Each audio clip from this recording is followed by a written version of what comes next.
There are people who spend years surrounded by friends, family, colleagues, people who once felt essential. They shared memories, inside jokes, late-night conversations that felt like home.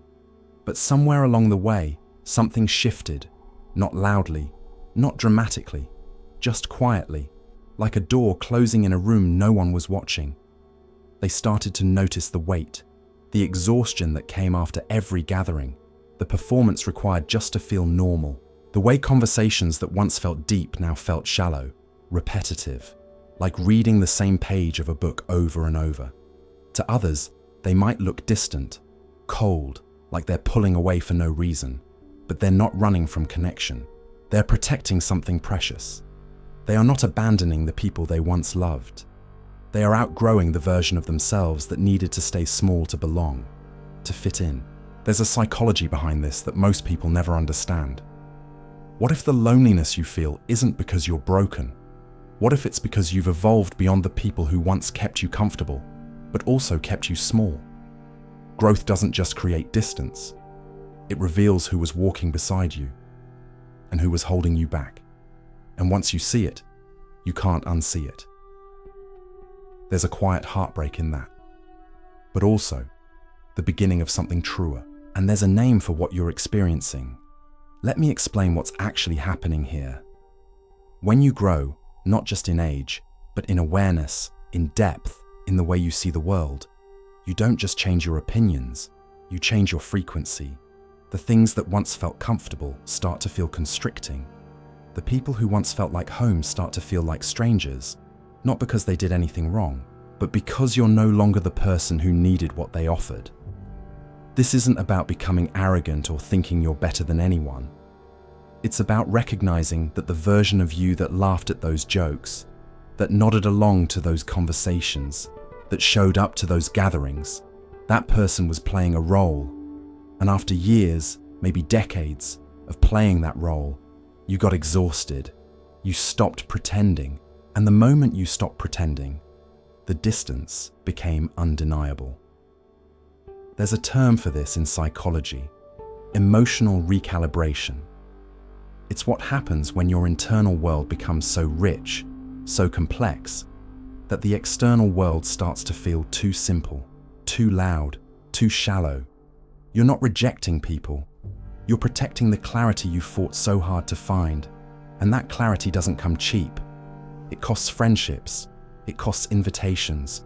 It costs the comfort of belonging to a group that no longer reflects who you are. But here's the interesting part. Most people never reach this point. They stay comfortable. They stay small. Not because they're weak, but because staying small is easier than facing the loneliness that comes with growth. And make no mistake, it is lonely. When you outgrow your circle, you don't immediately find a new one. You spend time in the in-between, the place where you're no longer who you were, but not yet fully who you're becoming. And that place is quiet, isolating, but also sacred. It's the space where you finally stop performing, where you stop editing yourself to fit into conversations that no longer feed you, where you stop saying yes when everything in you is screaming no. And in that space, as uncomfortable as it is, you start to hear yourself again, your own thoughts, your own voice, the one that's been buried under years of trying to belong. It wasn't always this way. There was a time when I believed that connection meant showing up, no matter how drained I felt, that love meant saying yes, even when everything in me wanted to say no. I had friends I'd known for years, people I'd shared everything with, or so I thought. But somewhere in my 30s, I started to notice something. The conversations weren't feeding me anymore. They were draining me. The laughter felt forced. The advice felt recycled. The connection felt like a performance I was too tired to keep giving. And the guilt was unbearable, because these were good people. They hadn't done anything wrong. But I had changed. I had spent years reading, thinking, sitting with my own thoughts in the quiet hours of the night. I had done the work of understanding myself, and in doing that, I had become someone they no longer recognized, someone I no longer recognized in their presence. I remember the moment I realized it. I was at a dinner with old friends, and someone made a joke. Everyone laughed, but I didn't. Not because it wasn't funny, but because I couldn't pretend anymore. I couldn't force myself to be the person they remembered. And in that moment, I felt the distance. Not anger, not resentment, just distance. A quiet, undeniable knowing that I had outgrown this room. And here's what no one tells you about that moment. It doesn't feel triumphant. It doesn't feel like freedom. At first, it just feels sad, like watching something you once loved fade away, knowing you can't bring it back, knowing you don't even want to bring it back, because bringing it back would mean becoming small again, and you've worked too hard to grow. Their preference for solitude wasn't a flaw. It was a design, a way of protecting the person they had worked so hard to become. And once I understood that, everything changed. I stopped apologizing for needing space. I stopped forcing myself into rooms that felt too small. I stopped pretending that shallow connection was better than no connection at all. And in that choice, I found something I hadn't expected. Peace, clarity, freedom, and a kind of self-respect I had never known before. Still, here's a curiosity. Why does this happen? Why do some people outgrow their circles while others stay comfortably connected for decades? The answer lies in something psychologists call high internal complexity. It's the idea that some people have incredibly active inner worlds. They think deeply, they feel deeply, they process everything through layers of meaning, nuance, and reflection. And when you live like that, surface-level interaction starts to feel like noise. Research suggests that people with high internal complexity often struggle in social settings, not because they lack social skills, but because they're constantly aware of the performance. They see the scripts people are following, the roles people are playing, the unspoken rules of engagement, and after a while, it becomes exhausting to participate in something that feels so scripted, so shallow, so far removed from the depth they crave. But here's where it gets complicated.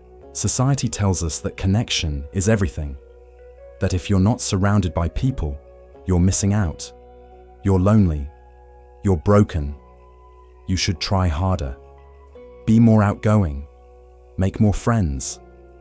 But what if that's not true? What if the loneliness you feel isn't because you lack connection, but because you're surrounded by the wrong kind of connection? What if the exhaustion you feel after social events isn't a sign of weakness, but a sign that you've outgrown the shallow end of the pool? History is full of people like this. The great thinkers, the artists, the writers, the philosophers. Many of them were described as loners, reclusive, difficult, antisocial. But they weren't avoiding people because they hated them.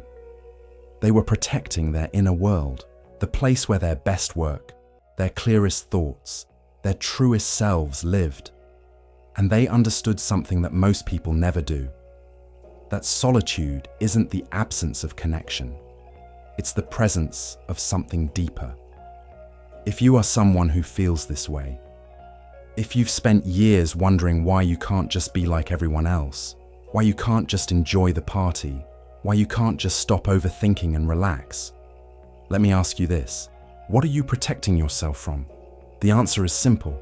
You're protecting yourself from becoming small again, from shrinking back into the version of you that said yes when you meant no, that laughed when nothing was funny, that showed up when you wanted to stay home. You're protecting the person you fought so hard to become, and that person doesn't fit in the old rooms anymore. Not because those rooms are bad, but because you've outgrown them. Here's a secret they rarely say out loud. The relief they feel when plans are cancelled isn't cruelty. It's honesty. It's their body telling them the truth before their mind catches up. It's the quiet voice inside saying, you don't have to perform anymore. You don't have to pretend. You can just be. And that relief, that quiet exhale of freedom, is one of the most honest things they'll ever feel. But it comes with a cost. The cost of being misunderstood. The cost of being called cold, distant, selfish. The cost of watching people you once loved drift away. Not because you stopped caring, but because you stopped pretending to be someone you're not. And that cost is real. It hurts. It's lonely. But it's also the price of becoming yourself. And that price, as painful as it is worth paying. Because the alternative is worse. The alternative is spending the rest of your life in rooms that feel too small, with people who only know the version of you that you've outgrown. The alternative is a lifetime of exhaustion, of performance, of pretending. And you've already done that. You've already paid that price, and you're done. And now it's time to talk directly to you. Maybe you are one of these people. Maybe you've spent years feeling like something was wrong with you because you didn't crave what everyone else seemed to crave. Maybe you've been told you're too quiet, too serious, too much in your own head. Maybe you've been made to feel like your need for solitude is a problem to be fixed. But what if nothing is wrong? What if the world needs more people like you? People who think before they speak, who feel deeply before they act, who choose silence over noise, depth over distraction, solitude over shallow connection. What if your preference for being alone isn't a flaw, but a form of wisdom? A way of honoring the complexity of your inner world instead of sacrificing it for the comfort of fitting in? I spent years believing I was broken, that my need for space meant I was incapable of love, that my exhaustion after social events meant I was weak. But I wasn't broken. I was just exhausted from trying to be someone I wasn't. And the moment I stopped trying, the moment I gave myself permission to choose solitude over performance, everything shifted. Not into loneliness, but into peace, into clarity, into a kind of freedom I had never known before. Loneliness is a state of mind. It's not about how many people are around you. It's about whether those people see you, really see you.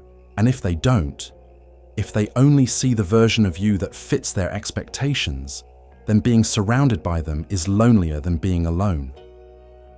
Solitude, on the other hand, is chosen. It's intentional. It's the decision to be with yourself instead of against yourself.